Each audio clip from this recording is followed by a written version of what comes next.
T twenty বিশ্বকাপে super এইটের নিজেদের প্রথম ম্যাচে দক্ষিণ আফ্রিকার বিপক্ষে ৭৬ রানের বিশাল ব্যবধানে হেরে নেট রান রেটে বড় ধাক্কা খেল ভারত।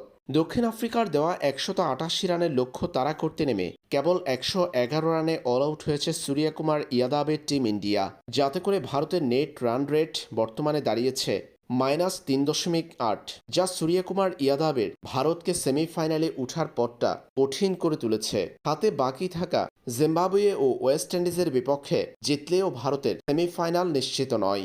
তাকিয়ে থাকতে হবে অন্য ম্যাচের দিকে। এর মাঝে দুর্দান্ত ফর্মে আছে জিম্বাবুয়ে ও ওয়েস্ট ইন্ডিজ। সেমিফাইনালে যেতে হলে ভারতকে মেলাতে হবে কঠিন সমীকরণ। ২৬ ফেব্রুয়ারি চেন্নাইয়ে জিম্বাবুয়েকে হারাতে হবে ভারতের। এরপর ১ মার্চ ইডেন গার্ডেন্সে ওয়েস্ট ইন্ডিজকে হারাতে হবে। এর যে কোনো একটি হেরে গেলে সেমিফাইনাল একেবারেই অসম্ভব হয়ে পড়বে ভারতের জন্য। দুটো ম্যাচে জয়ের পাশাপাশি নেট রান রেটেও নজর রাখতে হবে সূর্যকুমার ইয়াদাবের দলের। এই দুই ম্যাচ জয়ের পাশাপাশি নেট রান রেটে সাউথ আফ্রিকার বিপক্ষে হেরে -৩.৮-এর ক্ষতটাও কাটাতে হবে ভারতের। গ্রুপ ওয়ানে এখন একটা দলের ৬ পয়েন্ট আর বাকি ৩ দলের দুটার ৪ পয়েন্ট হওয়ার সম্ভাবনাই বেশি।